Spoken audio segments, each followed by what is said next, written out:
Šodien atrodamies Apšu pludmalē, un šeit ir veikti dažādi uzlabojumi, lai pludmale paliktu pieejamāka dažādiem cilvēkiem. Cilvēkiem ar bērnu ratiem, kas pārvietojās, vecāka gadagājuma cilvēkiem un arī cilvēkiem ar invaliditāti. Pie pludmales ir izveidota autostāvvieta cilvēkiem ar invaliditāti, kas ir ļoti būtiska, jo šīs stāvvietas ir nedaudz platākas, viņas ir 3,5 metri platas, lai cilvēks pilnībā varētu atvērt durvis, nolikt savu ratiņkrēslu vai rolatoru vai citu tehnisko palīgu līdzekli, izkāpt un pēc tam arī iekāpt savā automašīnā.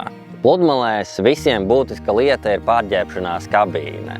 Un arī cilvēkiem ar invaliditāti un ar bērnu ratiem ļoti svarīgi, ka kabīnē var iebraukt iekšā, kad ir stabils segums un kad durvis ir vismaz 90 cm platas, kad iekšā ir daudz vieta, kur 1,50 m diametrā vismaz, lai tu varētu iebraukt ar ratiņkrēslu un apgriezties, kā arī tādi šķietami sīkumi, kā mēs varam aizslēgt durvis, lai durvju aizslēgšanas mehānismi būtu labi satverami arī cilvēkiem, kuriem ir vājš roku satvēriens. Svarīgi arī domāt par piekļuves ceļiem, lai viņi ir stabili, no cieta seguma, lai nav irdeni, lai tu neaizķertos kaut kur ar ratiņkrēslu. Un tātad, ja mēs veidojam kaut ko uz mīksta seguma, tad viena no iespējām ir veidot koka laipu, un šajā gadījumā ir izveidota 3 metri plata koka laipa.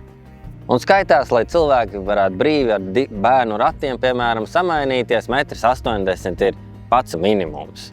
Bet, ja nav iespējas vai taka ir ļoti gara, var arī taku veidot 1,20 m platumā un ik pēc 25 metriem izveidot šīs 1,80 m platās samainīšanās vietas. Un šeit arī, lai būtu kaut kāds arī galamērķis, kur cilvēks var nobraukt malā varbūt no cilvēka plūsmas, pasauļoties, atpūsties, tātad ir izveidot arī tāda platformiņa, kuru varbūt var arī izmantot priekš sauļošanās, vai nu uz ratiņkrēsla pludmales var pasauļoties, vai nākotnē arī uzstādīt kādu sauļošanās vietu paceltu virs zemes. Pludmales ratiņkrēsls atšķirās no parasta ratiņkrēsla, ja tā var teikt, ar to, ka viņš ir paredzēts braukšanai ūdenī un braukšanai pa mīkstiem segumiem, kā piemēram smiltīm vai reizēm kaut kādām dūņām ezeros. Tātad viņiem ir lieli riteņi, kuri paši par sevi jau ir ļoti plati un iebraucot ūdenī, viņi pat palīdz tam ratiņkrēslam sākt peldēt kaut kādā mērā.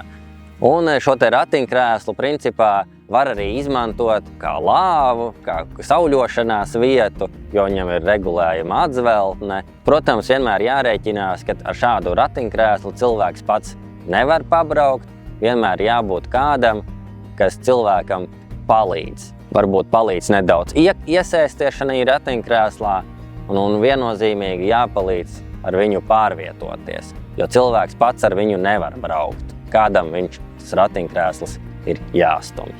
Un šos uzlabojumus Apšu pludmalē var katrs atbraukt, apskatīties kā piemēru, lai veiktu pie sevis šādus uzlabojumus, lai pludmales peldvietas paliktu pieejamākas dažādiem cilvēkiem.